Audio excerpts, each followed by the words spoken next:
Audience. So picture, you're part of Hollywood now, okay? No grumpy, no grumpy. Come on. Come on, you guys in the back. Come on up front.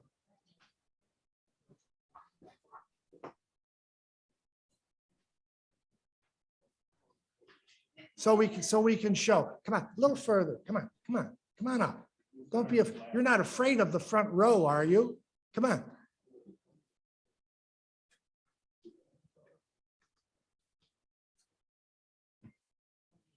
You're gonna make the shot look really good. No, I can't put bodies in, sorry. Thank you very much. This is the problem with the webinar, because we have to- Yeah. Is everything you need? Yeah, I'm ready. Okay.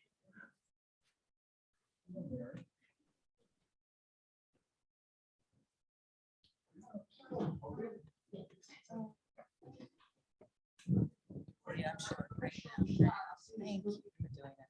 So anytime I see pictures of it's like someone didn't tell me. Okay.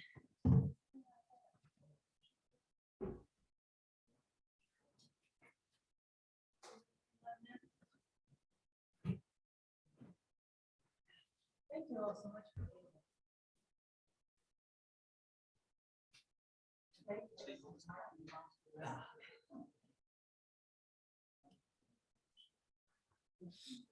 Yes, there's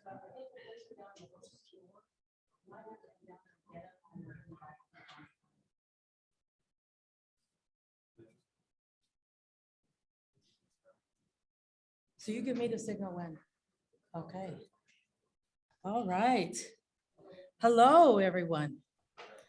Welcome to the University of Illinois at Chicago. I am Teresa Cordova, Director of the Great Cities Institute. We are the sponsors of this event, along with the Department of Criminology, Law, and Justice. I want to thank the Great Cities Institute staff and send a big shout out to Christiana, who wishes she could be here. Thank you also to the staff here at Student Center East, all of you who helped us out and without whom this event would not be possible. We thank CAN TV, our friends at CAN TV, our local community access. Thank you to the readers of the Chicago Reader. In the Reader's Best of Chicago edition, we received runner-up for Best Lecture Series in Chicago. And of course, we are extremely honored by that. Today, we welcome our dear friend, the Great Cities Institute James J. Stuckel Senior Fellow, Professor John Hagedorn. Yay. Over the last few days, as I have been preparing my introduction for John, I've been looking at his books again, watching videos of the events that we've held with him. And I was wondering, how could I possibly compact in a few words an introduction that could cover the breadth and significance of John's work and convey the greatness of this magnificent man, researcher, and teacher.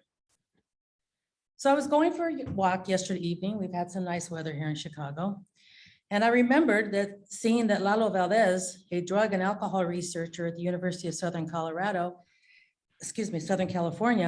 had registered for this event.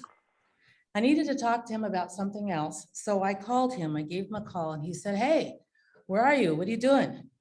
I said, "Well, I'm out walking, and as soon as I get home, I have to finish my introduction for John." I said, "What am I going to say? There's so much to say about John." He said, "Well, when I knew John many years ago, I knew him as a badass organizer in Milwaukee." So I said, "Lalo, thanks. You just gave me my introduction. All I need to do is say that John is a badass ethnographer, right? That says it all. And that we are grateful that he brought his fervor to academia and the world of research and teaching. John represents the best of it. Let me start again. This is a good line. John represents the best of ethnography and helps keep it elevated as one of our most significant and useful methodological tools to gain a deep understanding of what is happening, and especially what is happening on the ground. John's qualities as a gracious, caring human being carry over into his ethnographic skills. It takes a certain kind of person to do good ethnography.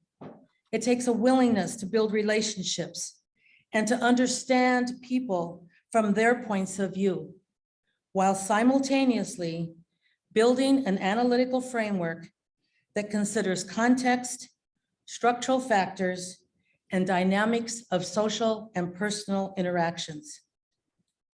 His focus on economic restructuring and the plight of communities devastated by deindustrialization still, unfortunately, rings true.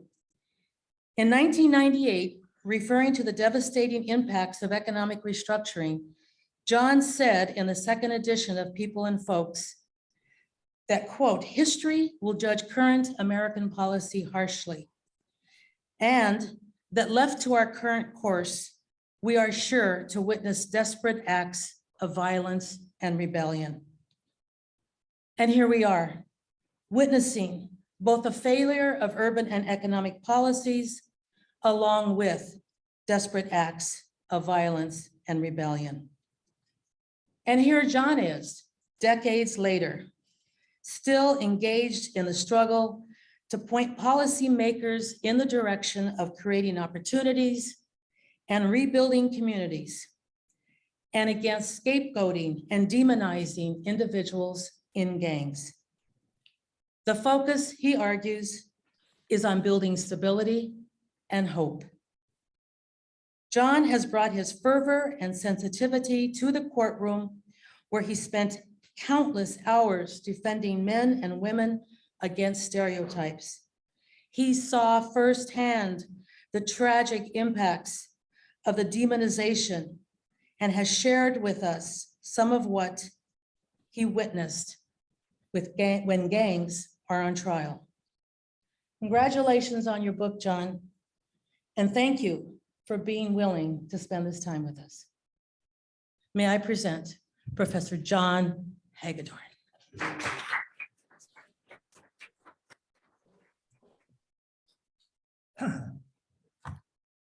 Oh, I don't quite know how to follow up that introduction. And I, had a list of going to recognize a bunch of people here, but it sort of like my wife said, it's like an Academy Awards thing, and you thank all these people, and everyone's bored before you get done. But I would like to recognize Randolph Stone here from University of Chicago, who I worked 2 cases in chapter 9, whatever it is, the one on I'm Not a Hired Gun, or juvenile life without parole cases. And Randolph exemplifies not just the highly skilled lawyers that I work with, but a lawyer that's committed to supporting the humanity of the defendants, the people he represented. And, that's while I pitched in these cases, it's really the lawyers that really led the fight and that are under attack. The Judge Jackson is being nominated, but she's being attacked not only for being a Black woman, but she was a public defender, and she stood up for the evidence being used to convict rather than stereotypes or the belief that this person is evil in himself. So it's a major fight around the future of justice to see what happens to that nomination.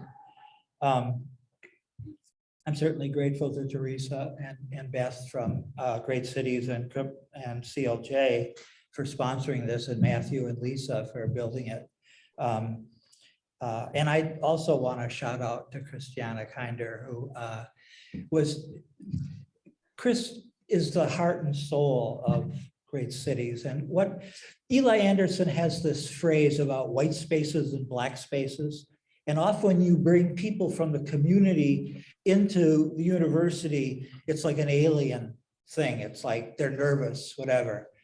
And when he came to Great Cities, Chris was there to greet them, and she's a daughter of North Lawndale. So all the guys from North Lawndale, they knew her and they really felt at home. And I don't know if you'd say that Great Cities was a black space, but it certainly wasn't a white space, and a place that's comfortable for all the people I brought in from the streets to have meetings. And there was a reason why I did all my meetings at Great Cities. So Chris, I'm sorry you can't be here. I love you, and I hope to see you soon. So the course that I ran here, Gangs in the Media, that many of you may have been part of or known, really played a major role in writing this book. I said that the students who took that course, there's only 3 things they were going to learn, right? Gangs are not one thing. Gang members have, like all of us, have multiple conflicting identities. And the media images gangs differ from what we learned from research. 3 things, real simple. And I repeated those lessons in my work in court. And unlike the students in my class who really a lot of them got A's, because if you only have to learn 3 things, you're really pretty simple to do, right? But in the courts flunked pretty regularly in understanding those things. Maybe a better way to introduce, here we go, Gangs on Trial, and I guess it's at the bookstore, right? Is that what it is? That is sort of to look at American culture. We live in a time when millions of people believe the last presidential election was stolen, despite no evidence of substantial theft or fraud. Or Pizzagate, that high-ranking Democrats, including Hillary Clinton, used a Washington, D.C. pizza parlor as a front for a pedophile child trafficking sex ring. And of course, we can't forget Marjorie Taylor Greene, blaming Jewish space lasers for igniting California wildfires. Now, you can't laugh at that because millions of people believe that stuff, right? Maybe for this audience, a better illustration is critical race theory. I taught critical race theory for 22 years at UIC. Derek Bell's The Space Trader was a regular part of my history of violence class. And I met Derek Bell in the 80s in Milwaukee. He was the keynote speaker of a conference we organized on desegregation, a new form of discrimination, where we were mobilizing the Black community and the broader community to oppose an integration plan that bussed only Black kids out of their neighborhoods and didn't bus any white kids at all, right? So, but CRT really, when you look at it, is a concept that's tied to demonization and stereotypes. The demonization of teachers who are trying to make their students uncomfortable. I plead guilty to that. The whole point of my Gangs in the Media class was to make students uncomfortable about their stereotypes about gangs and race, right? But it's also the defense of stereotypes of the great white founding fathers, and that to look at the greatness of our country and just omit the fact that these founding fathers, some of them were slave owners, and many of them were doing everything they can to exterminate the brutish Native American people because they covet their land.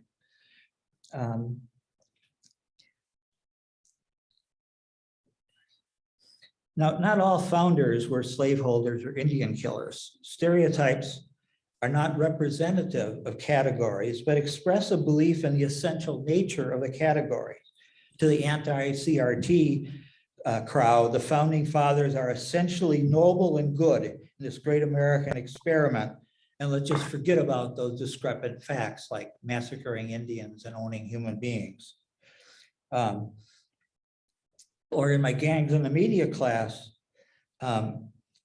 when I asked my class to close their eyes and think of a gang member, right? So they all closed their eyes, and then when they opened their eyes, I had projected an image of a white woman doing the dishes on the wall.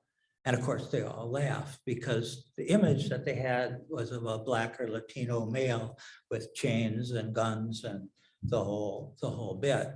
That was their view of the essence, what they thought the essence of a gang member. Of course, I'd ask them, aren't some gang members white? Aren't some women? And do you think that gang members do more dishes or drive-bys, right? So we're not talking about what's typical. We're talking about what people think is the essence of the category. What do they really believe a gang member is? And that's what they envisioned.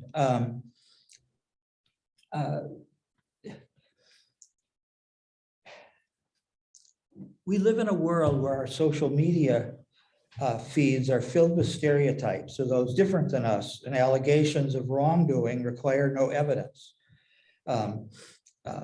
Immigrants, people of color, and particularly Black males, are routinely demonized. Mexican immigrants are called rapists and murderers. That's the essence of the category that Donald Trump put out of what an immigrant is, right? And people hold that despite there being no evidence, and that it's based on a lot of racist assumptions.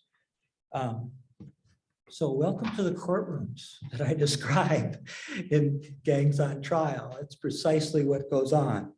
What I found during my 83 gang-related cases, I worked as an expert witness with prosecutors commonly using crude and absurd stereotypes in place of evidence, and juries believe them. Oh, you think gang trials couldn't possibly be absurd as pedophile sex rings? Consider the story that leads the book of Robert Butts and Marion Wilson. What do you think the impact was on a jury in Bible Belt, Milledgeville, Georgia, mainly white jury?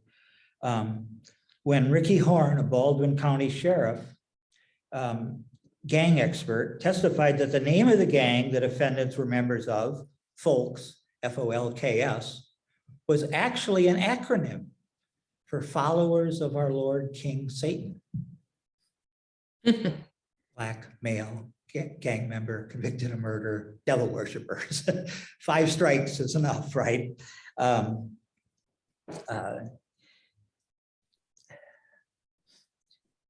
Now, which is more absurd? Blaming Satan for murder or blaming Hillary Clinton for running a pedophile child sex ring? I'm not sure, but I do know that alternative facts that pollute our politics and social media feeds also pollute our legal system.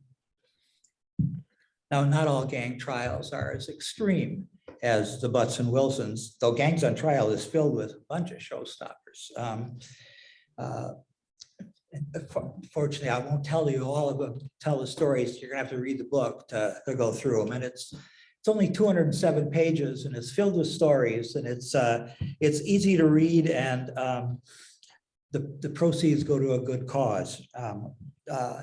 All royalties go to the Georgia Research Center, give free, high quality legal representation to death row inmates in Georgia. What I encountered throughout my trials was a stereotype that really was persistent here. A police gang expert will come in and testify that the motive for a crime, especially murder, was to advance the defendant's status in the gang. Okay, it's accepted by judges and juries since it's testimony from a police gang expert and it fits with common stereotypes of gangs. Of course, crimes by gang members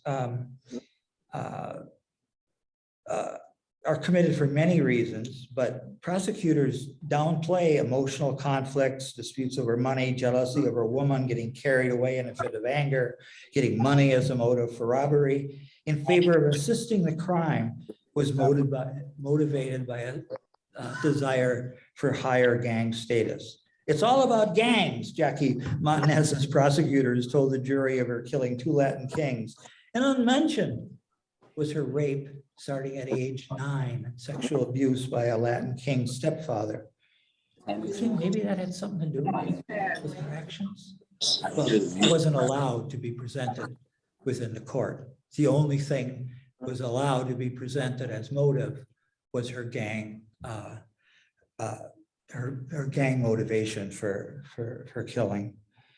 To portray her as a damaged, sexually abused young girl would have, really was what they didn't want to do, because that might allow the jury to have some empathy, to see who Jackie is as someone that, well, that could have been me, right? And so the trick of stereotypes and demonization is that the prosecutors look at a gang member and say, he's different than us, right? We're the people here, gang members are a different kind of creature.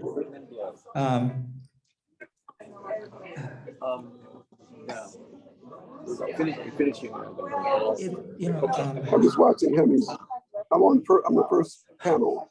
For example, the thing about It gang honors status in him. the gang, it's This is John seldom brought Hagedorn. out that there's many ways John to Hagedorn. achieve status in the gang, if that's what you're Man in about. Chicago. And that violence often is a sign So of low he's status. retired. It's people He who had a are stroke. disposable, right? Yeah. They're gonna go commit the crimes and go to prison, and the chiefs can, sit back and get high, right? But that's not part of the deal, because you want to look at this gang member as something else. And that there's no way to identify human feelings and emotions because he really isn't human.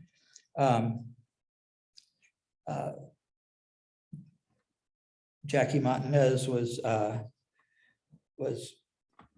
called the teen queen of criminals. And 15-year-old Jackie was said to be worse than Al Capone, really. Prosecutors routinely imply gang members are another species entirely than us. If they're not doing the bidding of Satan, they're killing to get higher rank in an evil empire. Facts don't really matter. The point is, prosecutors argue gang members are not like normal people, flawed people like you and me, who emotionally act in ways that may be wrong, but understandable. 15-year-old Jackie Montanez was captured on camera throwing her forks down, a gang sign saying "King Killer," right? And of course, that was used as evidence of what an unfeeling monster she was. Jackie herself, we talked to her, said, that she wasn't a big bad wolf, but more of a puppy dog, that she was scared out of her mind. Well, then why would she do such a thing? Well, those from criminology here know about the concept of neutralization. You do something that violates your deepest prohibitions, right? You need to have an excuse to yourself of why you did that. And when you did something like killing someone, can you imagine? Just think, if you kill somebody, what your response would be? You want to protect yourself because you did something so awful. So you come up with justifications, these neutralizations, in order to stop the hurt from coming. And I saw that again and again in murders. People say outrageous things afterwards, and they're really covering up the hurt and the pain. Jackie was, covering up the sort of an hysterical. You talk to her, and I've known her. She's about to be released. So this is, she's been in jail since 1992 when she was 15. So she's excited about getting out. But her state was just a hysterical state of, what did I do? Some people who were killed, and she's facing was possibly the death penalty. She was but 6 days short of her 16th birthday, and prosecutors said, because of those 6 days, unfortunately, we can't give you the death penalty. So that's why she's alive today. And sort of the lawyers at Northwestern were able to in the resentencing hearings, the juvenile life without parole that I did with several cases with Randolph, able to get her to down to a 63-year sentence, which is up next year.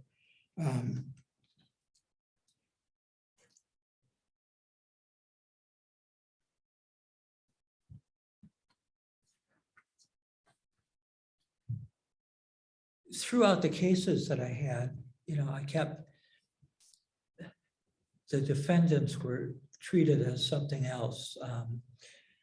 Ike Easley, who was the story I tell in chapter 9, they said, stop him before he kills again, right? So the correctional officials were testifying because he had killed a correctional official that he needed to be put to death. Roderick Harris was called unstoppable evil. Well, what do you do with unstoppable evil? You can't do anything, so you put it to death, right? Or you lock it up forever, throw away the key, or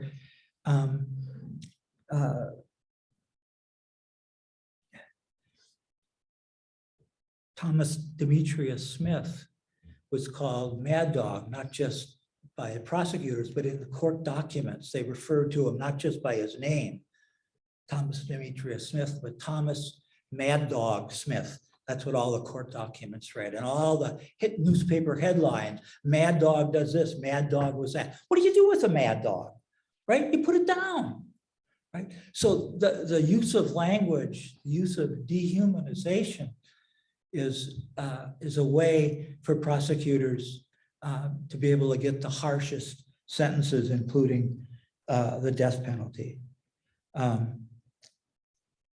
So what I want to do briefly here for a couple of minutes is outline the argument of the book. Because the book isn't, is stories. It's the heart of it is all these stories, but there's a method to my madness of these stories. And, this is the basic argument. First, we all think in stereotypes, not just them, us too, right? Humans naturally categorize people in groups and tend to treat all members of the group the same. That saves a cognitive shortcut, that saves us time and energy. Social psychologist Gordon Allport said in 1954, a person with dark brown skin will activate whatever concept of Negro is dominant in our mind.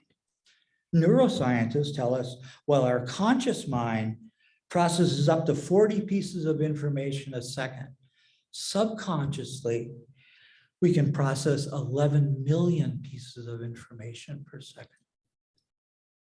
Take that in for a second. In other words, all sorts of stuff is going on subconsciously in our minds.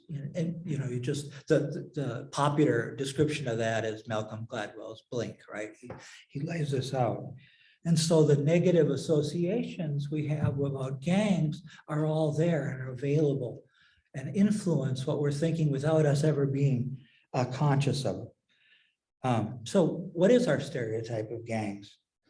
In the gangs and media class, I asked students to free associate gangs, and I got a torrent of drive-bys, drug deals, gangster rap, violence, right? Nary an association. Nobody said human being, right? Which I would present, and so they would stop and what's going on. In Gangs on Trial, I cite Roget's thesaurus synonyms for gang member. I'll read a few: bad person, antichrist, evildoer, black sheep, scum, and women don't get off, wanton, hussy, loose woman, and white people don't get off either, white trash. In fact, I suspect Roget was sitting in on my gangs and media class and taking notes from the comments of my students. Those are the words that are used that accompany the image in your mind when you think about a gang member. When our stereotype of gangs is an individual gang member, before a jury, compared to our stereotype, this prototype, the picture in our head, shades and shapes the evidence of the actual defendant. We know lots about him from the stereotype. We don't need the evidence to tell us who this guy is. The stereotype tells us who this guy is, right? So, and that's effortlessly, it's unconsciously, that's what goes on when you look at a gang member on trial. They look at him and they see one thing, and really what's in mind is this jeweled, armed, evil, scary guy, right? You know, it's a magic. Stereotypes are magic. You can look at something and not see it and see something else. That's what we've been fighting in court for, for so many years. But can't we keep an open mind? That's, jurors are told to keep an open mind. Let me quote Gordon Alpert. Here's what I wrote in Gangs on Trial. Open-mindedness is considered to be a virtue, Alpert says, with startling implications for criminal trials.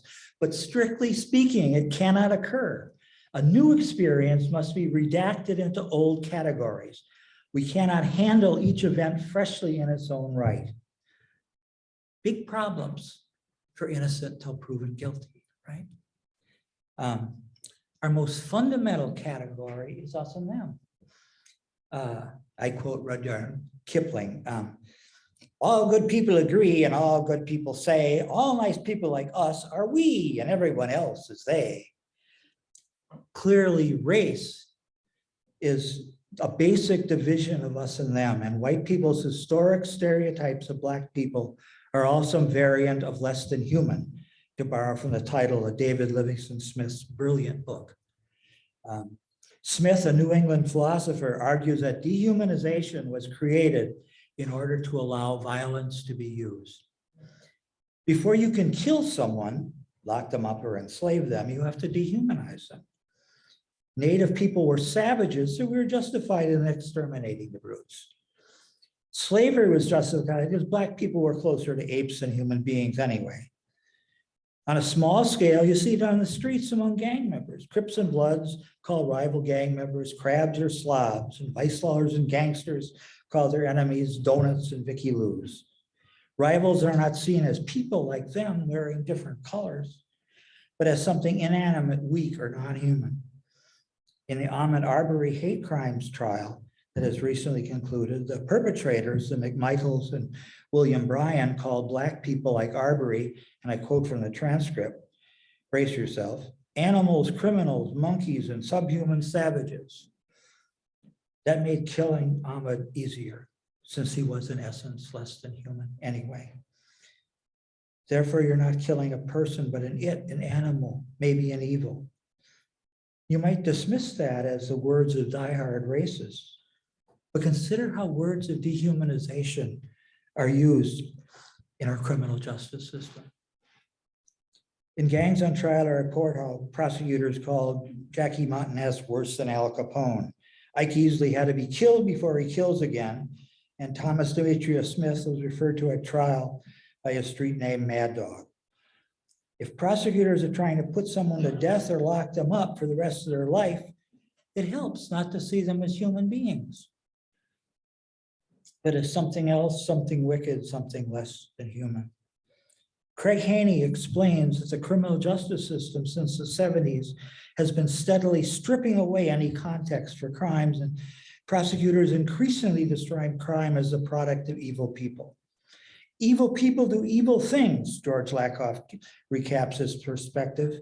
No further explanation is necessary. If I could return to criminology for a second, a common theory of street violence is frustration leads to aggression. Young Black men with no hope for the future lash out, and their target is a scapegoat for their frustrations. Similarly, racist violence against George Floyd or Ahmaud Arbery results from these Black men being a substitute, a scapegoat for the intensity of racism by those police officers aimed at all Black people. But isn't that what happens in court?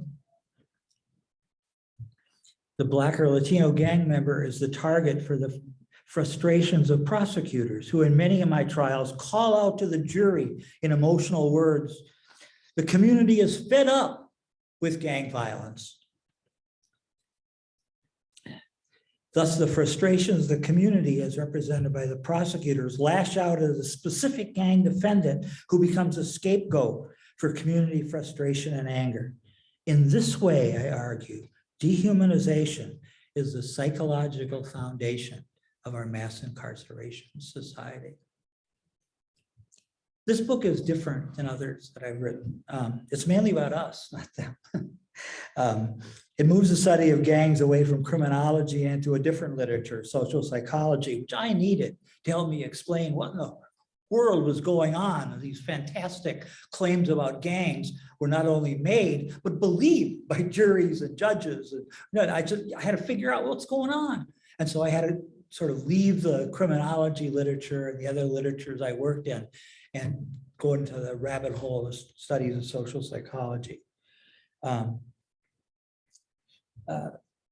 The recurring metaphor in the book is the myth of Sisyphus, the Greek king who was condemned by the gods to roll a giant boulder up a hill in Hades, only to have it roll back down before it reached the top, and he has to begin all over again for eternity. And that's the image really on that part of the book.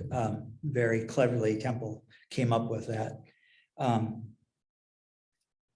The point I take from Sisyphus is that the goal is not always to win the battle, but to keep on fighting.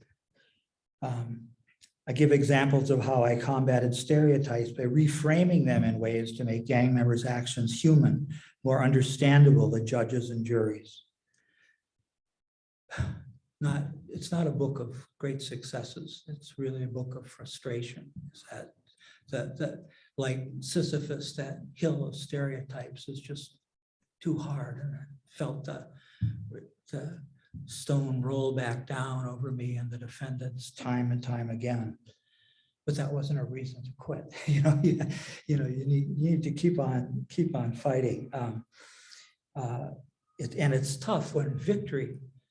Randolph can testify to this. Victory for rather than a 40-year sentence might be a 30-year sentence for a kid who's 17, right? Or life without parole rather than a death penalty. But life without parole means death behind bars.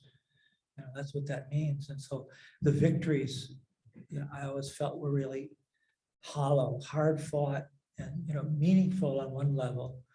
But just you have to sort of realize that that hill is still there. And, it's just, I'm not sure we're making progress, but that doesn't mean you don't fight. That was sort of the point of the book. Our sentences are too long anyway, the structural issues, and prisons are terrible places to live. We urgently need sentence and prison reform, but that too is an uphill battle. In the meantime, we have to keep fighting. My hope is that Gangs on Trial will help check prosecutors' use of stereotypes and limit their dehumanizing rhetoric. I think my book will be welcomed by the movement for progressive prosecutors. I hope so. I hope it helps. Well, we could quit now and go to questions, or I could tell you a story that didn't make the book. The story that I was saving because it was so good. But then when you get done writing, you realized I came to the end that I was done.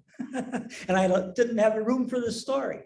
So I figured, Mary told me, says, well, you can tell it when you do talks. So you want to hear a story? Okay. All right. This is after when I was on the street corners doing research, you learn to write field notes, right? You write up, you have interactions, you go back and you write up what happened, how you make sense of it. Well, I did that with every court appearance. I had every case. And so I have a long string of, I did 83 cases, right? So I wrote them all up. So I had all this material. And some of the times the descriptions of what happened were so clear in my field notes, I just reprinted them directly in the book rather than try to tell the story over. I just reprinted my field notes. But this is one that I didn't get a chance to print. It's entitled Not Gang Related, January 29, 2015. A week ago, I talked for 4 hours with Chris Foreman in DeKalb County Jail. Chris was jailed for murders on trial for his life under Georgia's gang terrorism statute. On the face of it, this is as gang related as you get, fitting every scary stereotype of a gang member. After a robbery and brutal murder of a gay guy in a suburban Atlanta hotel, Chris signed a statement saying the murder was his initiation into the Beanie Brim blood gang. Detectives found a written statement the day after the murder, and it was the basis for count 11 of the indictment, which carries the death penalty. If ever a case was gang related, this was it, or was it? My idea going into the case is Chris was at best a wannabe and naively signed this initiation statement. At first, I thought the statement might have been written by police. I never heard of anything like it, and I contacted Alex Alonso, the leading blood expert in the country, and he hadn't heard of anything like a written statement initiation either. And then my notes go on to describe my adventures in DeKalb County Jail, which is a whole nother story. I met with the legal team after I had met with Chris. I shocked them twice. First, I explained that Chris had talked for hours about his gang membership in the 9 Trey Bloods in North Carolina. He may have been exaggerating, but he was knowledgeable of blood oaths and laws and described in detail a fight with Mexicans where he wielded a baseball bat. This, he was told, was his initiation years ago. He also described in detail to me the blood organization, the jail, and showed me the blood tattoo he got once he was in. The lawyer's theory of the case and mine that he was a naive wannabe wouldn't work. Simply put, one reason initiation didn't make sense was Chris was already a gang member. But that's hardly a mitigating circumstance in trial. But the second shock was greater. My wife, Mary, who's here today, there she is, called it a Lindley moment from the Elizabeth George novels where I solved the crime. This is a first for me. I told the lawyers there were 3 problems with the gang-related theme. First, of course, was that if Chris was a blood, he wouldn't need to be initiated. Secondly, the Atlanta Beanie Brim gang appeared to be more imaginary than real. Chris said that Darius Adderhold, the so-called leader, didn't appear to know any blood hand signs, how to fold the flag, or respond to key gang words. But the key issue, I said to a quiet and shocked legal team, was the missing 20 minutes. The original plan was for the robbery was to roll a gay guy in Midtown.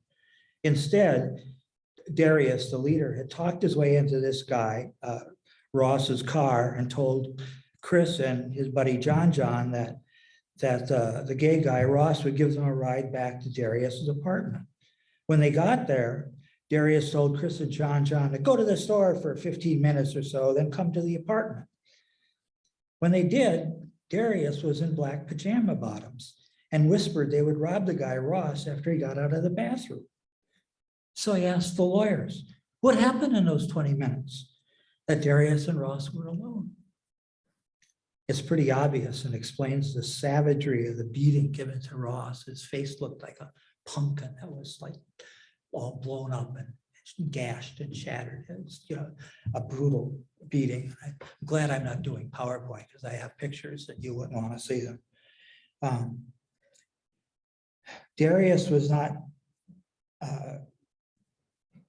only reacting that he was getting a blowjob for $20 or so, or whatever the price was, but also covering this up to John and Chris. Dead gay men tell no tales.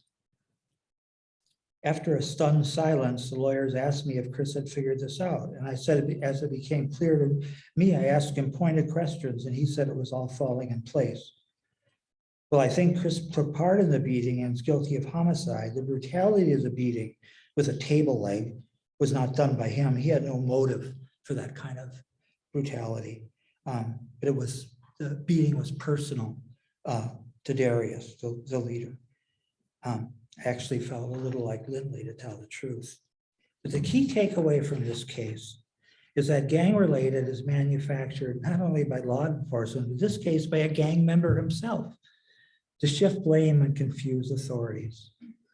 The end of the story is that Chris was appropriately convicted of a homophobic hate crime, not a gang crime, and was spared the death penalty. Let me stop here. Just urge you to read Gangs on Trial. It's filled with readable stories that explain the power of stereotypes and the limited ways we have to fight them in court. And it's short, 207 pages. Knock that off in a day or so, right? And the royalties go to a good cause, to the Georgia Research Center. I guess it's time for questions.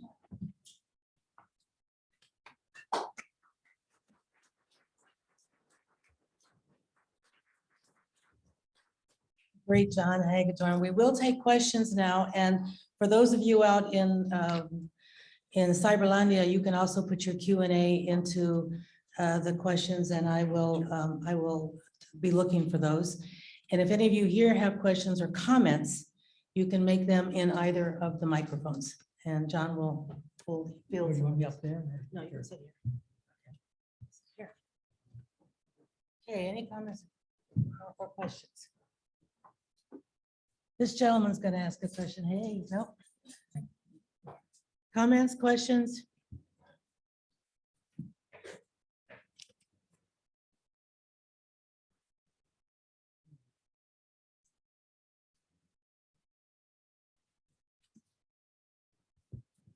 Congratulations, Sean. Fantastic book. I just wanted to elucidate 2 points that I think everyone might benefit by you elaborating on. One is, how, as a witness, did you undertake strategically to challenge the stereotype? And how successful were you?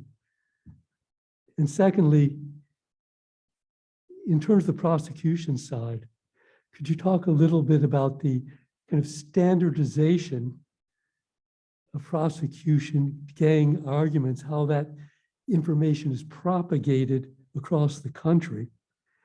And related to that, could you talk about the quality of gang experts for the prosecution? So I wanted you to talk a little bit about the prosecution side and the quality of expert witness on the prosecution side. And secondly, which I think is very important, is you outline your strategy for undermining stereotypes.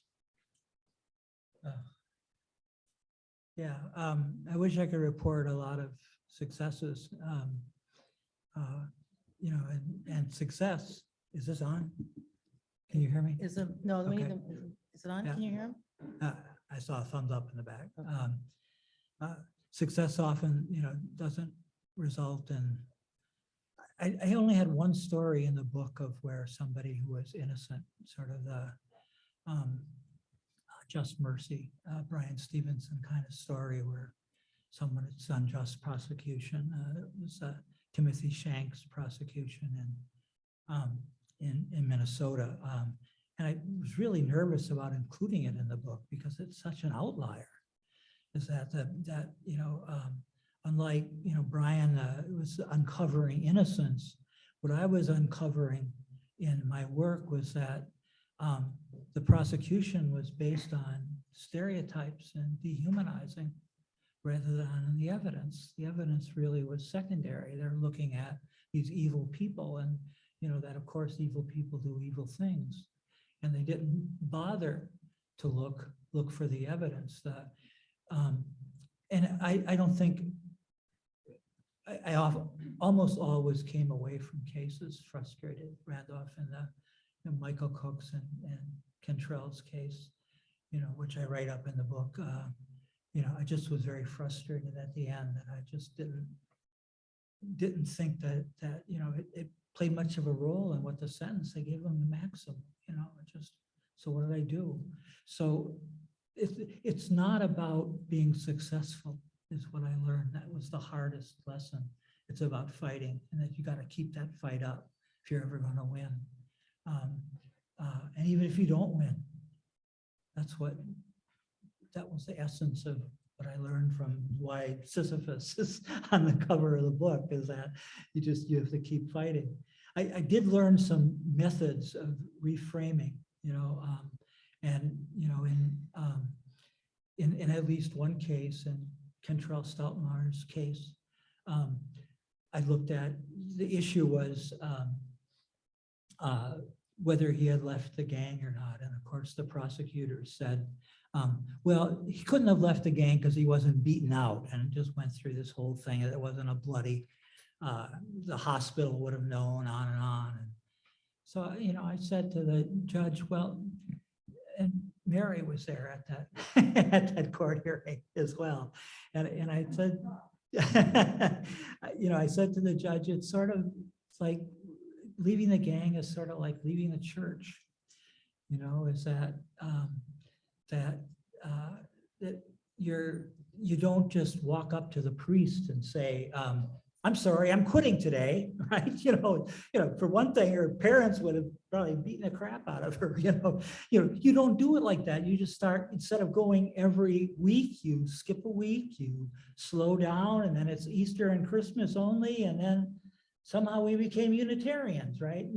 But that Catholic stuff is still there with her as well, right? She's once a Catholic, always a Catholic, right? In some sense, there you go. Look at that. The Pope will be proud of you. And leaving the gang, I said to the judge, that's the way it usually happens, not the spectacular stereotype manner. So I learned from that as Lakoff pointed out, facts are important, but frames are more important, right? So the framing of what's happening into something that's familiar and something that audience can understand and can look at that gang member, and that instead of seeing this as something exotic, oh my gosh, you got to be beaten and the inch of your life to get out. It's sort of like the church. You're leaving the church. This is something you can identify with. You humanize the defendant. And that's the point of reframing, is that the judge and jury can look at this murderous gang member here and just see a young woman in a mask at a talk, just a real person, So that's the trick. And does it work? Not often. But that's sort of the way I approached it.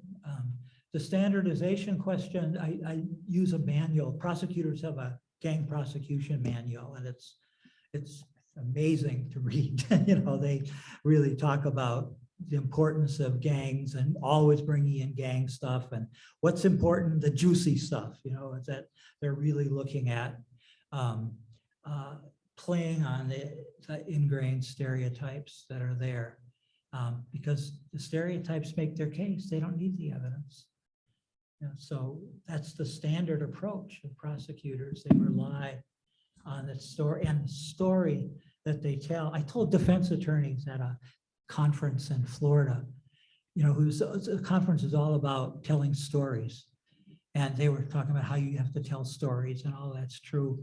But I pointed out to them that the prosecutor's stories are better than theirs, because the prosecutor's stories are all a variant of the Big Bad Wolf and Little Red Riding Hood, right? Or the Three Little Piggies. And what happens to the Big Bad Wolf in the story? Well, he gets dropped in a boiling pot of water. And, when we were little kids, we all just laughed and giggled that he got his just desserts, right? That's the story that they evoke. And what's the story you have? The Big Bad Wolf is a good guy. It's a huge problem in storytelling, because the prosecutors have that power of culture going on their side.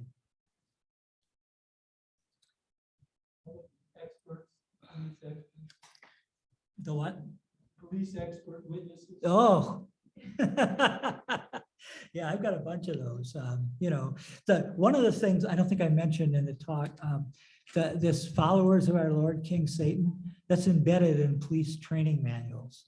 And throughout the South, I don't know if it's broader, but in trials that I've gone to, police experts routinely come out and say, folks, stands for followers of Lord King Satan, like that's fact, right?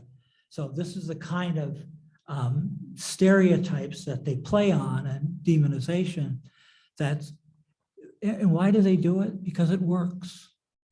It absolutely works. Juries, when we do jury questionnaires afterwards, just talk about being frightened of the stories about gangs. There was one that was in Milledgeville at Butts and Wilson, where the jury said that they didn't realize there was a gang crime wave, and it scared the hell out of them. Of course, there was no gang crime wave, and part of my testimony was looking at numbers and showed that homicide and assaults had declined since the gangs had been there. But to the prosecutor, there was a gang crime wave, and they had to stop it. So that kind of scare tactics are used, and they're used because they work, and they're not contested. Defense attorneys often don't know how to deal with it, which of course is one reason why I wrote the book. Well, take your question, and then I've got a question also from the Zoom. Oh, sorry, go ahead, sir. Sorry, this microphone's almost in the parking lot, but thank you for making it only have 3 things that you have to remember. I wish the rest of life was like that. I could handle that part. My experience with gangs is both dated and anecdotal. It was from the Audi home and Pilsen gangs 20 or 30 years ago, and kind of stopped when the city of Chicago decided that if they had midnight basketball leagues, that was going to solve all the problems.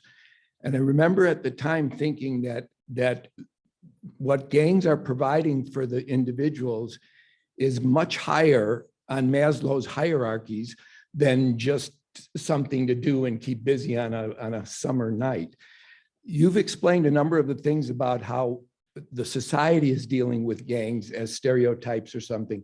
But I wondered, what is your opinion, or have you done any research on why kids get into it? And do you consider that like something that should be redirected or needs to be redirected? Thank you. Yeah.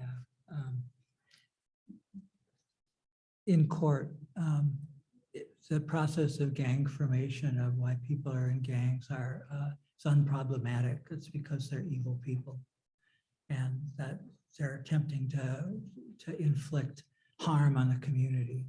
And the notion that a gang, like the literature goes back to Thrasher, the notion that a gang is something that's sort of natural in a neighborhood and can take all sorts of forms. I wrote a book about it, A World of Gangs. I looked at the variety of forms of armed young men around the world. And this is a natural thing. And part of what you have to argue in court is to understand that. And that's one of the reasons, by the way, that prosecutors routinely strike any Black jurors from the jury, because they may have had some personal experience. They may know somebody next door, and their view of them is not that they're evil, it's the kid next door. That's some problems. They can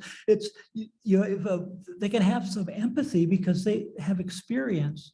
So routinely Black jurors, they can't be stricken, they have to be stricken for cause, but they come up with some cause to get rid of Black jurors. And not because they say that Black jurors may be afraid. They often say, we don't want Black jurors because they might be threatened by the gang. That isn't what it is. It's that they may know that gang members as human beings, and that all of this demonization and stuff won't work. So, we've seen that in trial after trial where Black jurors are struck because they know too much. They know that gang member as when he's a little kid. And my gosh, you're not different from my little kid. So that's the process of what's going on with juries. Let me take a question here from our cyber audience. Dr. this is from Edith Rivera. Okay. Dr. Hagedorn, many of our justice-involved youth for UUW, gun possession offenses, have been stigmatized as gang-involved youth. We have seen an uptick in gun violence during the pandemic landscape, but many of our Chicago youth on the south and west sides who are filtered into the system for gun possession are victims and labeled as gang members. I'm hoping in my research we can provide more context to the lived experience of Chicagoland youth who are petitioned to juvenile court, but also influenced by the stereotypical archetypes that you write about that were at one time traumatized children. I'm hoping your scholarship will shift structural racist practices and policies that impact justice-involved youth. Well, I'm glad you said structural. I mean, that one of the arguments that I make in Gangs on Trial is that I chose as my work to go into courts and to wage this battle, and that's a small part of the struggle. The larger struggle is in the streets, is that's how change occurs. You know, Brown versus Board of Education didn't happen because those lawyers were so smart, but that the world was looking at the US and that there was a sort of worldwide condemnation of racism in the United States. And so Brown was one of the reasons Brown was decided at that point. But you've got one of the things, and it's a problem with anybody, I guess, is that you think that the stuff that you're doing is having a big effect, but in reality, it's just a little pebble in the pond here. And what I concluded in Gangs on Trial is that I use that old song about all God's creatures got a place in the choir. You know, is that the point is you look for some place, some way to continue the struggle against injustice, but you realize that it's just much bigger. It's not something that's going to be easily won, and that I mean, for instance, I tell a story at the end of a guy I call Francisco, and you know, we made this compelling case, and it's one of the cases where the judge, you know, was just engaged with me about, he wanted to know why preteens would be involved with gangs. And you know, this was a homicide case, a young kid, he was 13 or 14. And you know, the judge was really engaged talking with me about it. And I explained the process of being in a gang and what the gang did for him and all that. And the defense attorneys were really excited because I clearly had got through, but the sentencing guidelines didn't give the judge any leeway, or it did but he would have really taken crap from violating it. And so he gives this kid, this 15-year-old kid, he gives him 32 years. And the defense attorneys congratulated me, said the betting pool was 39 to 40 years.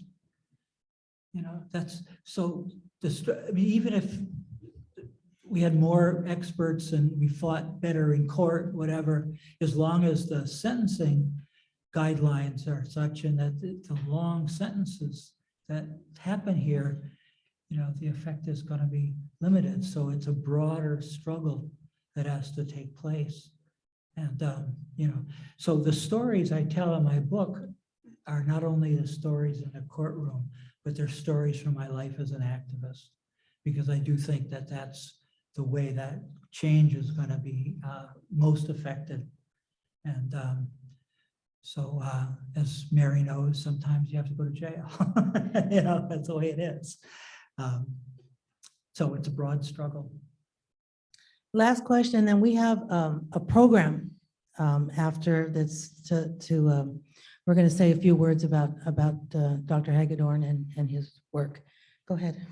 So I wonder if you define success too narrowly.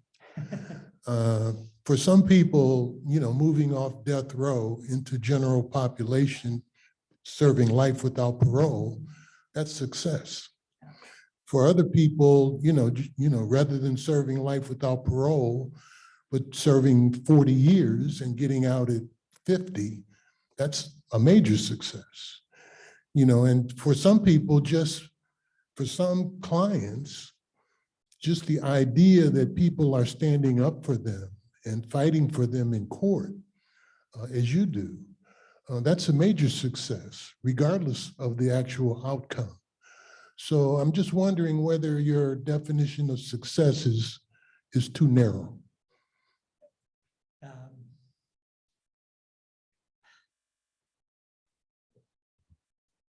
Well, sort of yes and no, I understand that. I mean, certainly the people facing the death penalty, that just, this is an intense fight to get life without parole,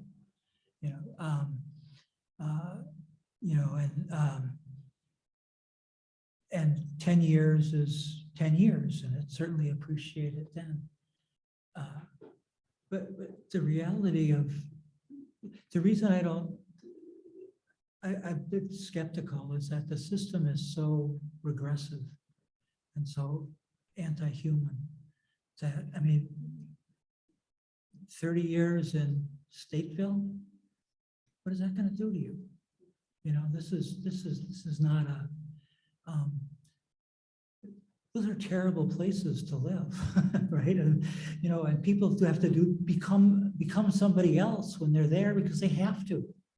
So victory, and I'm not saying that people should, I'm not a defense lawyer, and I don't believe people should get away with murder. On the other hand, I think sentences are way too long. Norway, the absolute limit for a sentence is 21 years. Can you guys think back 21 years ago and what you would have missed in 21 years? That's a horrible penalty. And yeah, if you killed somebody, the notion of eye for an eye, but haven't we got beyond that? Don't we understand that people can change? If you've been working with people in prisons, for as long as I have, you've seen the remarkable changes. We were at the pardon board last week. With William Fletcher, who has served many a time in prison, and the board was struck by the good work that Sonny has done in North Lawndale for decades. And we're really hopeful that the governor is actually going to issue a pardon against all odds. We'll see, I'll let everybody know here. Sonny will let me know right away. But it was a fight worth fighting, and the Northwestern lawyer, Steve Drizzen, and his team did a really good job, and it's sort of a story that fits into the notion of stereotypes, because we went there, I talked to Kathy, Sonny's wife, on the phone, and I said I was ready to do battle. Is that we were ready for this hostile panel that was going to come down and just ask all these hard questions and be skeptical and whatever. And what we got was the chair of the panel, the only woman and the only African-American woman on the panel, at one point cut one of the witnesses off and said, we don't need to hear anymore. We know all about Sonny Fletcher. I'm from North Lawndale, and I know all about his good works. Whoa, right? Our stereotypes of that panel were shattered at that point, right? But you watch people, and it's when I spoke, I talked about the amazing transformation of Sonny Fletcher. With the death penalty and these long sentences, just cut off the humanity of people and don't allow them to change, don't allow them to do the kind of things that Sonny's been doing for decades in North Lawndale. So in that sense, I understand the argument, but I get very depressed because of those long periods of time that people are going to spend in prison. And that's the final chapter of the book is called Humanizing Justice. We have to look at these people not as a monster, not as cold-blooded killers, whatever, but as human beings like us.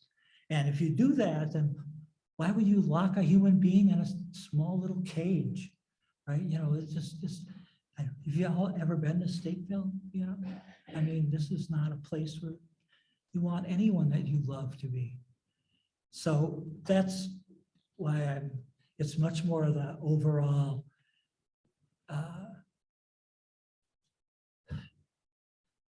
the overall doom that the carceral state, this mass incarceration society. And, you know, I really learned it in writing this book and reading Less Than Human and Craig Haney's work, that I realized that the necessary psychological phenomena was to dehumanize these people, to treat gang members as a different category. Black people are different than normal humans, right? You know, as long as you can categorize them and say they're different, and you don't have to treat them well, right? You know, it's they, and so you have permission to lock them up, to kill them. And so that's why the thread of the argument of the book is that dehumanization is what drives the mass incarceration society. Let me read this statement from one of our participants on the Zoom. I am a practicing attorney here in Wisconsin. The system is corrupt and does not care about either defendants or their attorneys. The corrupt nature of cops lying is condoned by judges who know cops lie. Prosecutors know it too. It is all very degrading.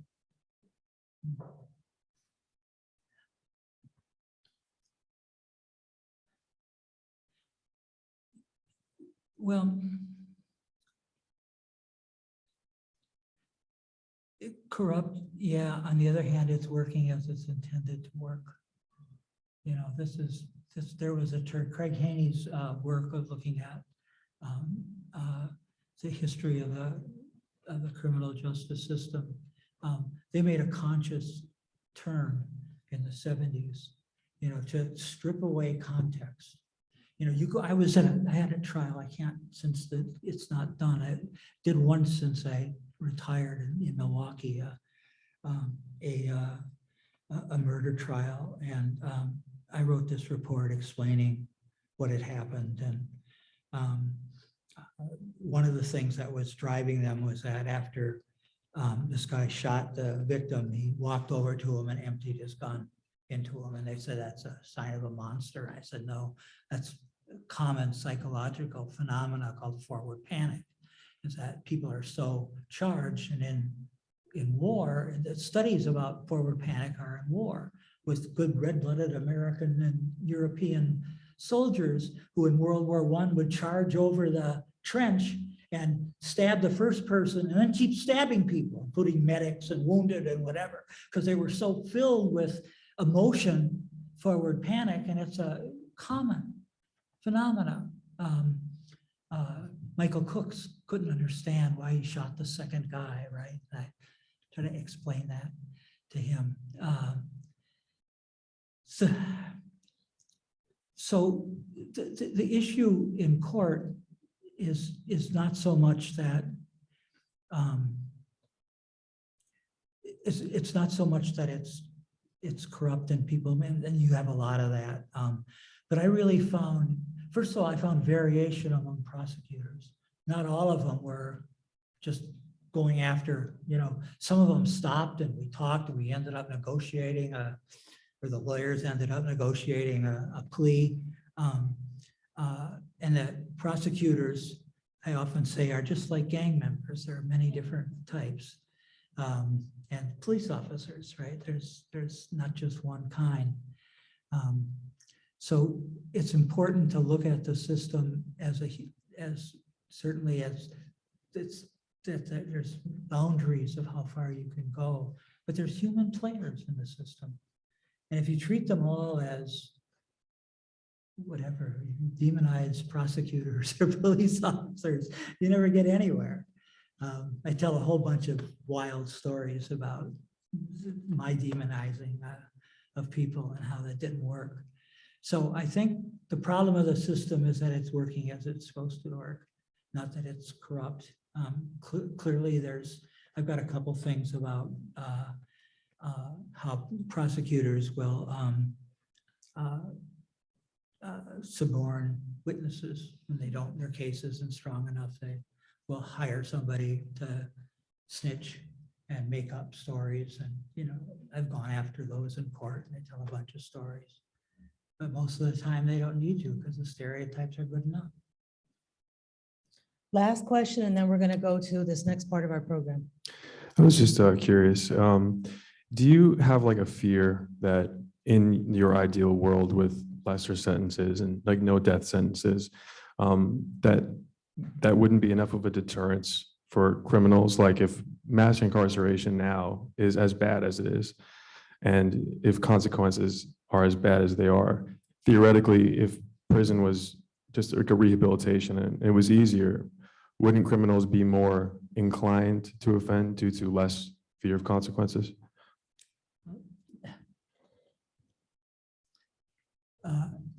One of the things is we've got to sort of realize that criminals are not just one thing, and crime is all sorts of different issues. Most homicide, for example, deterrence plays almost nothing because it's crimes of passion. People get carried away and their anger is there, and you know they kill. They don't stop and think before they do it. Oh my gosh, I'm going to get 30 years and not 20. You know, it doesn't much matter. So the issue of long sentences, I'm not sure I'm not sure how it weighs in on many of the crimes that we're most concerned with, the violence. We do need to look around the world. There's nobody has sentences as long as the United States, you know, and just about the whole world has crime rates lower than the United States. Now, what comes to mind here when you see that, right? So I think just on the grounds of humanity, we need to look at the people that we're prosecuting who have done terrible things. The people I've worked for have committed some just terrible crimes, you know, things that, you know, Ike Easley, who killed a correctional official in the jail after his buddy was killed. When I interviewed him, it was this really intense interview, and I said, you know, walk me through what happened. And he said, I can't believe you asked me that. And so he walked through it, and he said, when I got done, I threw up like a motherfucker. And, you know, the animals don't throw up after they kill. Monsters don't do it. Hitmen don't do it, right? But people like you and me, when they commit acts of violence, there's tremendous repercussions inside, right? So we need to recognize that humanity, and that's the trick of prosecutors, is that you can't think of Ike Easley as throwing up.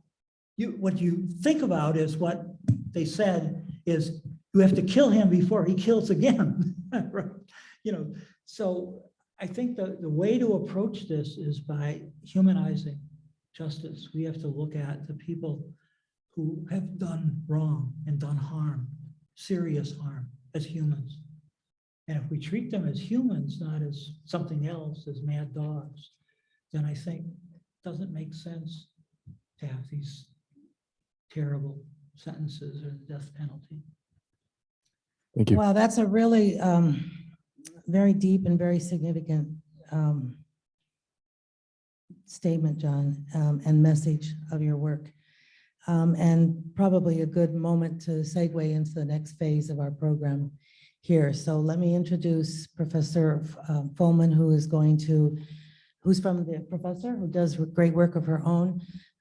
She is a professor in criminology, law, and justice, and she's going to read a statement from Professor Beth Ritchie, who couldn't be here today. And then she's going to then introduce a number of speakers who are going to give testimony to you, John. Testimony. He didn't. Well, maybe we shouldn't talk. Maybe I shouldn't call it testimony, right? Testament, a tribute. How about that, Professor? So as was said, my name is Lisa Froman, and I'm here on behalf of the Department of Criminology and Law and Justice. And I guess I must just say, John, it's so wonderful to be in your presence again, to hear the fight, to hear the persistence, and remember how important that was for us to hear During all the times in faculty meetings, you really tried to push us in the direction, I must say, we are there now. And I'm sorry you're not there on an everyday basis to see where we've come.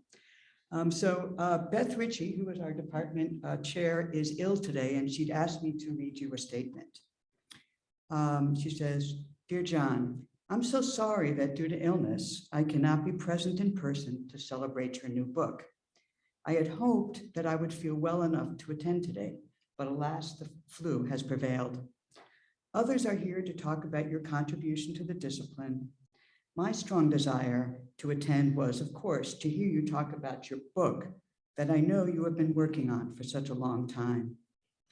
But also, perhaps more importantly, I want to be here to appreciate your work as a faculty member in the Department of Criminology, Law, and Justice over the years, where you have served as an esteemed member of our faculty. If I were here in person, I would describe in great length the things you did to make us strong and at the program very vibrant. The exciting courses you taught, the students you mentored with such dedication, many of whom are here today in your honor, the provocative challenges you brought to our faculty deliberations, and the communities you brought into our community and consciousness. Thank you for all you did, sometimes against considerable pushback, to help us be an academically rigorous, politically accountable, and more transparent academic community. We did not always, quote, do it right, but to the extent that we did, it was in great part because of you. Finally, John, I want you to know from where I sit now as department head, many of the things you advocated for, the radical visions of the academy, an emphasis on critical criminology, and a more transgressive curriculum, much of what you argued for have grown since you left. We have changed in profound ways, and your influence is still felt in the hallways, classrooms, and committee meetings. I want to sincerely thank you and honor the foundation that you have set for what we are becoming. On a very personal note, I appreciate your contributions to me personally and our department collectively. Congratulations and thank you.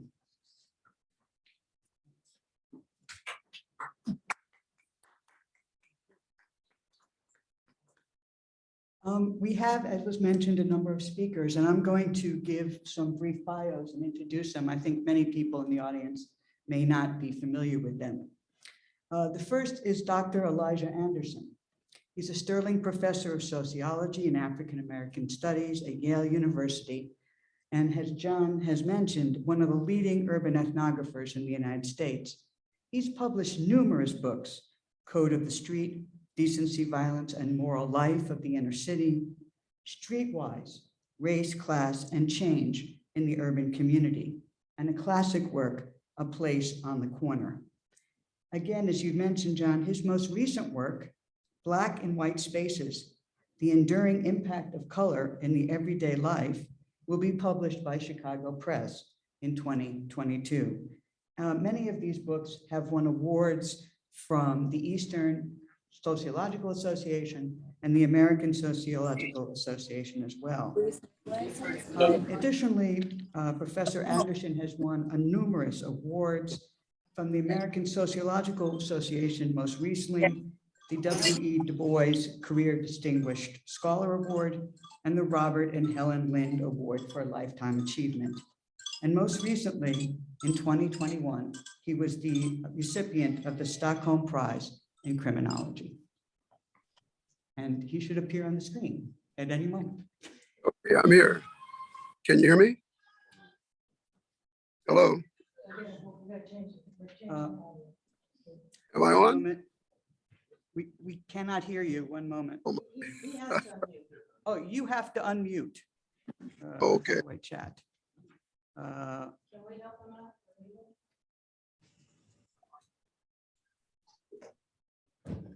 Okay.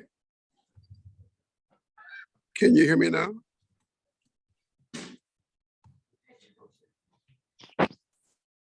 Can you unmute? You need to unmute.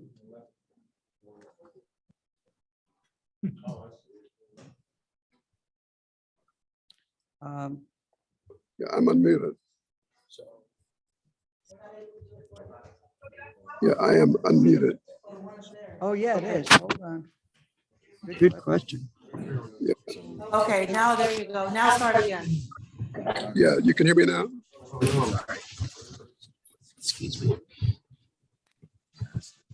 Can you hear me now?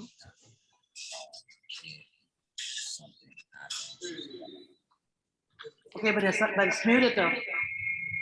Yes. I'm unmuted.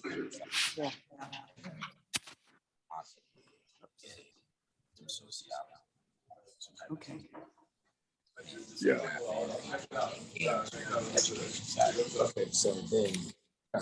So, can you hear me now? Oh, fantastic. Okay, well, it's a pleasure. It's a pleasure to be here in honor of John. John is, it's hard to follow John and all the things that have been said. But I do want to say it is a pleasure to be here. And John, I really appreciate John for his ability to sort of speak off the cuff. He's a great raconteur, tells wonderful stories. And John and I go back a long way, back to the late 1980s when he published his book, People and Folks.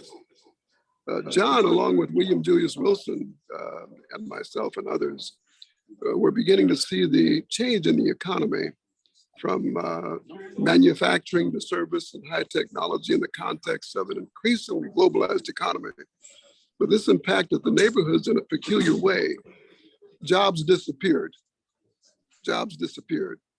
And a lot of the street gangs began to become economic gangs. They began to sell drugs and that kind of thing.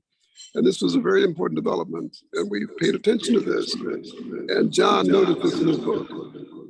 And this set the stage for a more critical and structural analysis of poverty, but also the gang violence that was going on at the time. And I just want to take my hat off to John and say I really appreciate his work over the years. I appreciate his new book. I appreciate the fact that he's really bringing these issues to light. And I just want to say on his career, well done, well done. And thank you, John. Thank you. Thank you.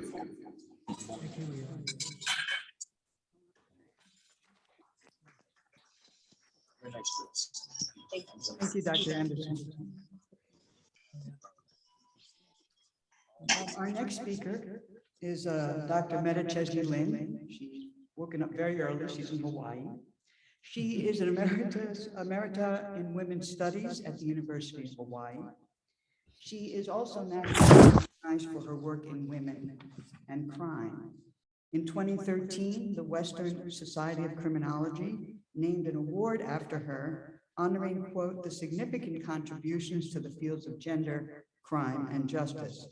And she was the inaugural recipient. She's also the past president of the American Society of Criminology, and she and John together edited the book, Female Gangs in America, Essays on Girls, Gangs, and Gender. Aloha. Can everyone hear me? This is the first question you have to ask. Is it all good? Yep. Lovely. Well, thank you again for allowing me to join you in this wonderful celebration of John's work.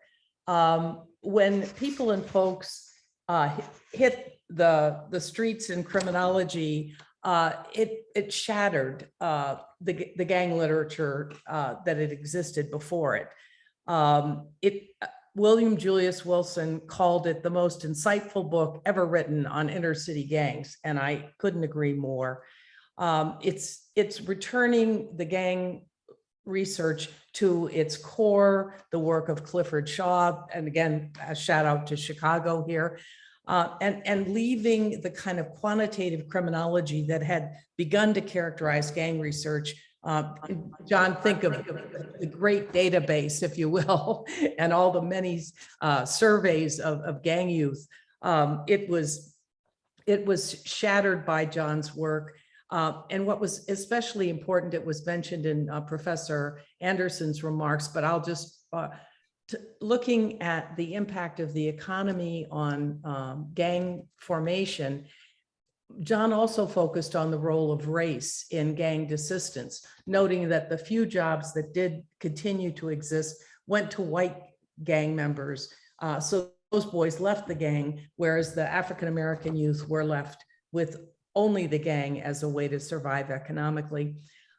John and I connected, as was mentioned earlier, around the issue of female gangs in America, and we wrote a book on that topic because we realized girls were present in all of the gang situations, but no one was talking about them, or they were talking about them in very stereotypical ways. John's done a wonderful job, and he talked about it with passion today, of challenging the racist tropes and stereotypes that have existed around the demonization, really, of gang youth, and trying instead to speak to them, to talk about their stories and their situations. And he's done it in powerful ways in all of the work that he's done. And I expect to look forward to read the current book where now he's talking about the work that he's done. And I shout out to you, John, because it's tough to do the work you do, and where the victory is 32 years, not 40. That's tough. I heard that and I winced at it. And you've done it 83 times. So congratulations on your new book. I can't wait to read it. And again, you deserve all the honors that you've received here today. So congratulations and aloha again to everybody. Thank you for including me.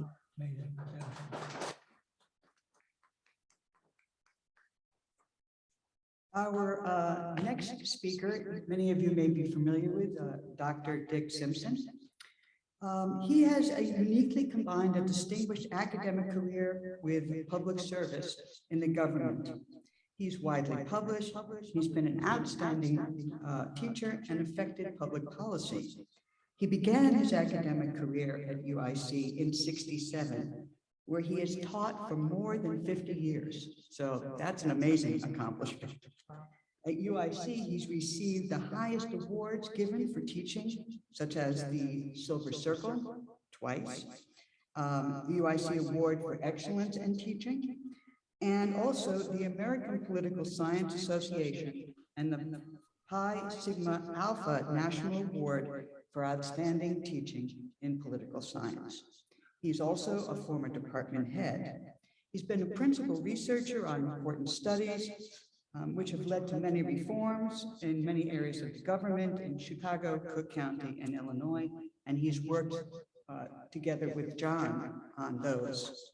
He's co-authored or authored a number of books: Rogues, Rebels, and the Rubber Stamp, The City Revisited, African Development and Democracy, Corrupt Illinois, Winning Elections in the 21st Century, and I'm going to go to his most recent book, Teaching Civic Engagement Across the Discipline.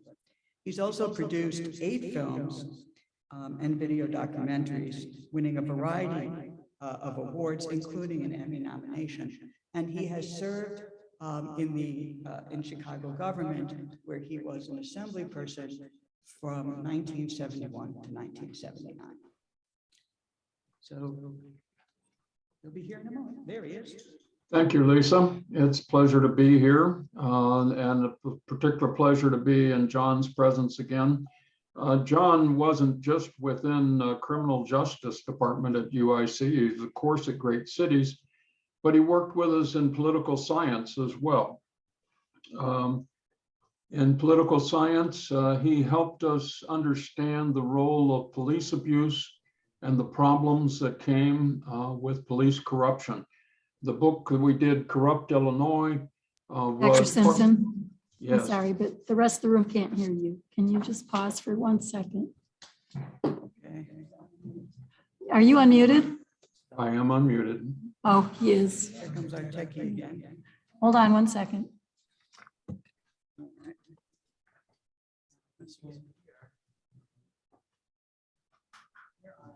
We're muted.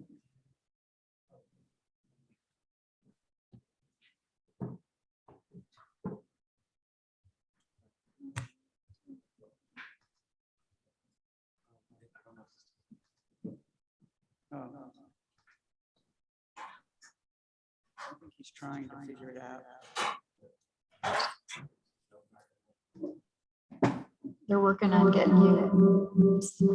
Okay, you had me switch off of earbuds.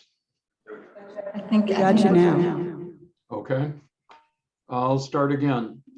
So what I said at the beginning is that John wasn't confined just to criminal justice or criminal justice research. Of course, he was part of Great Cities for many years, but he also helped us in political science to understand the issues of corruption and police abuse, eventually leading to a chapter in our book, Corrupt Illinois. John is a public intellectual. That is, his work, his hard work over so many decades is helping to transform our understanding of the criminal justice system, of gangs, of the race policies in the United States, and they are leading to reforms. John, they may not come easily, but you're more than a pebble in the pond. You're more like a boulder.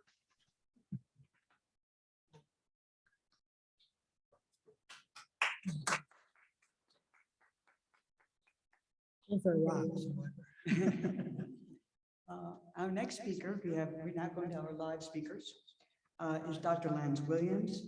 He's a professor of urban community studies at the historic Jacob H. Carruthers Center for Inner City Studies at Northeastern Illinois University. Lance met John in the early 2000s as a doctoral student in the School of Public Health at UIC. He mentored John through the completion of his PhD. John mentored you. I apologize. I just screwed that up. But hold on. Am I okay now? We'll start that over. No, I don't mean that part. John mentored Lance through the completion of his PhD in 2004 and have remained colleagues and friends since. Lance currently works in Activists Incorporated, Chicago Cred, and other Chicago area violence prevention groups that serve young men who are at risk for being shooting perpetrators or victims. For over 20 years, Lance has worked as an expert witness in federal and local gang and violence-related cases. He's the author of Culture and Perceptions of Violence-Related Behaviors Among Adolescents, a co-author of Almighty Black Peace Stone Nation, The Fall, Rise, and Resurgence of the American Gang with Natalie Moore, and author of a forthcoming book, King David and Boss Daly. And we also have an unexpected but welcome appearance by Dr. Chico Tillman, one of our graduates.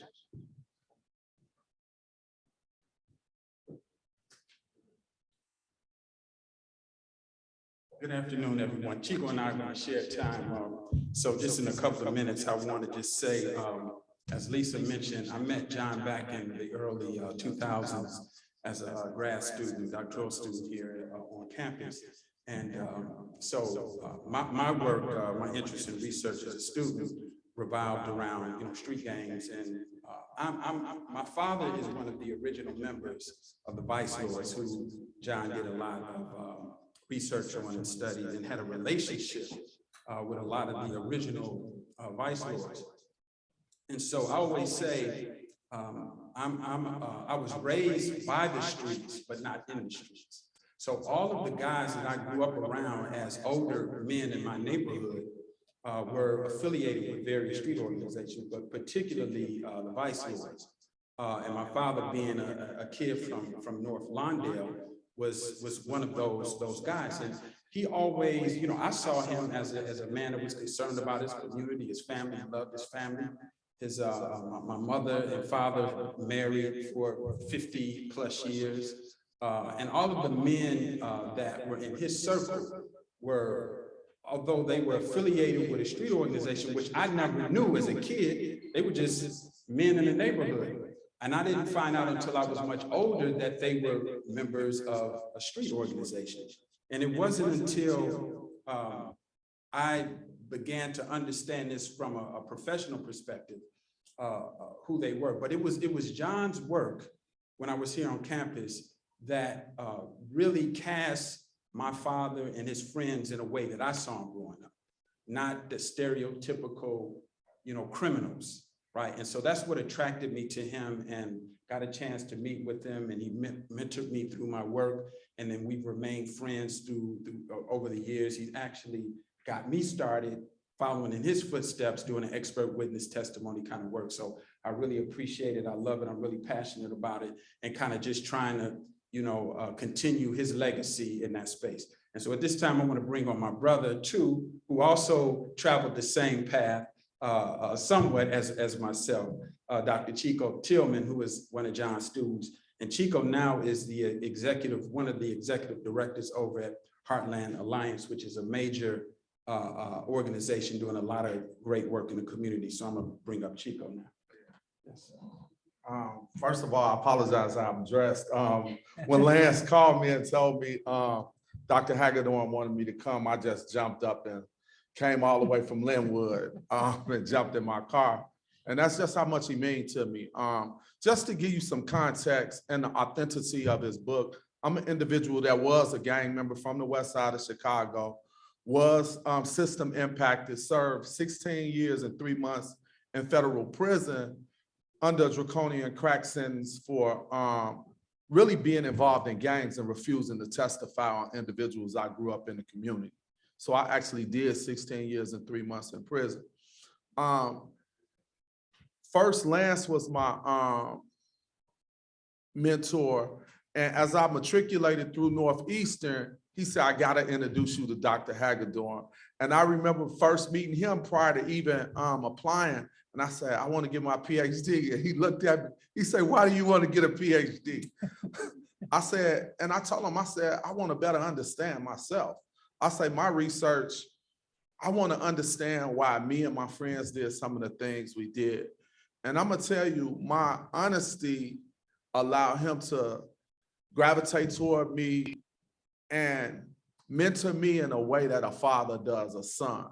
And I'm appreciative and a resemblance of what change and behavior modification looks like, and how he was able to humanize me despite my past.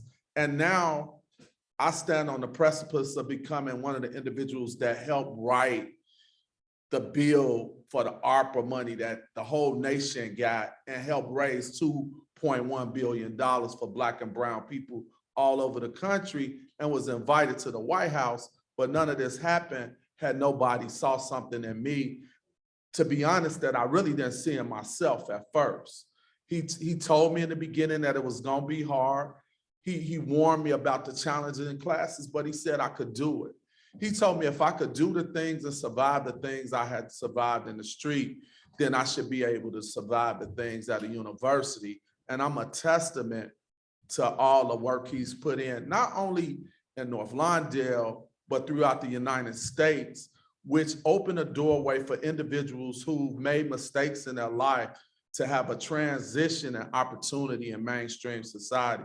So I'm forever thankful for you for believing in me when few people did. So not only as I look to you as a friend, but like a big brother. And anytime you call me, I'm dropping everything and coming. Thank you. Yeah.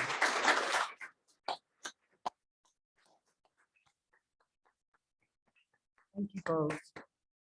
Just as Lance was one of your early students and Chico was kind of in the middle, I'd now like to introduce soon-to-be Dr. Caitlin Devaney. She's finishing her PhD here at UIC in Department of Criminology and Justice, and she's scheduled to defend her dissertation next month. I guess it's an open event. Her dissertation is titled Death by Abandonment, Understanding North Lawndale's Historical High Homicide Rate. Her work integrates critical race theory and racial formation theory to contextualize neighborhood homicide rates in Chicago communities.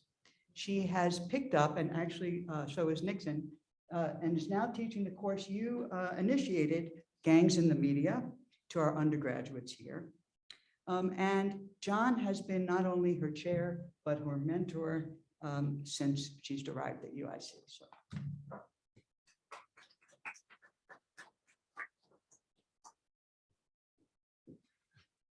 Thank you. I'm so happy to be here.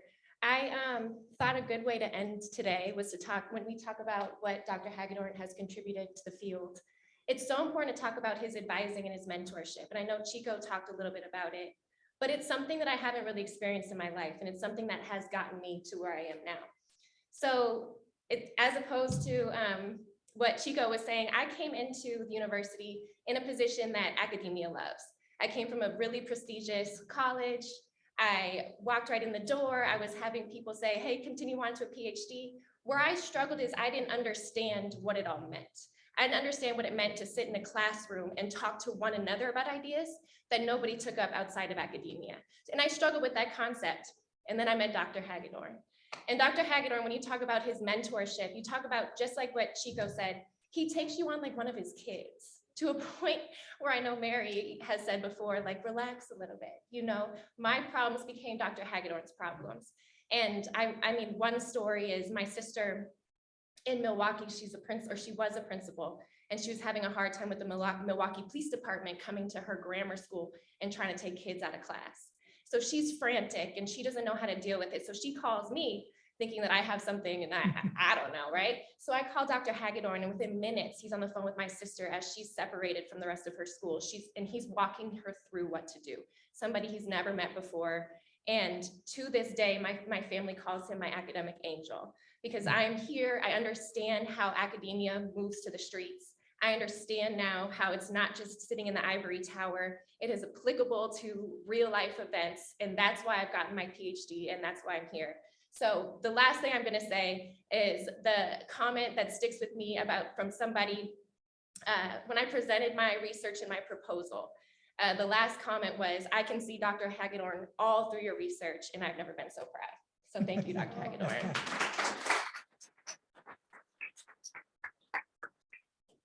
Wow, so I'm like about to cry.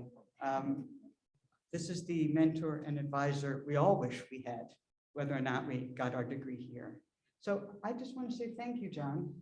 Thank you for all your work, your persistence, your organizing, and your fight to never give up and try to help people in their everyday lives. And I have a card for you from all of us. You don't need to read it. Okay. But I just want to say thank you for being in our community, for teaching us all how to be fighters, engaged scholars, and activists. So thank you. Thank you.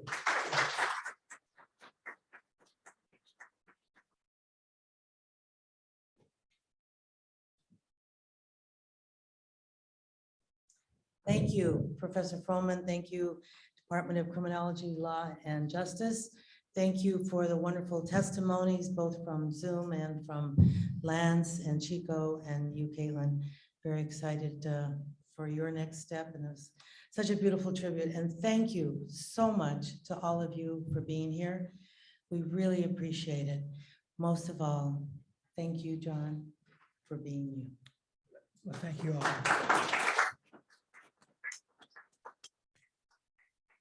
This was taped, and so when the video is ready to go, we'll get it out to you. Okay. Thank you.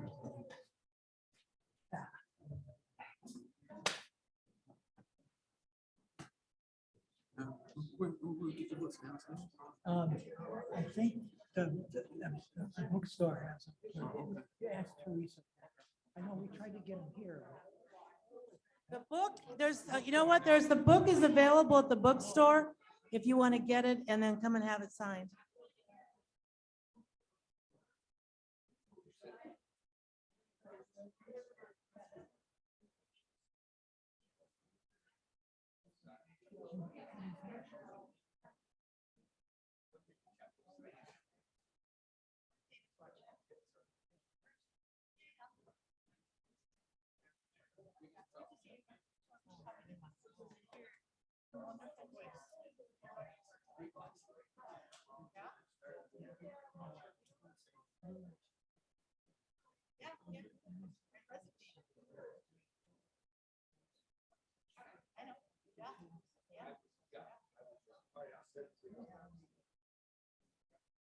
And you know what? What's funny is that now, listening to Buck's letter, the department's nominating on the university. You know who actually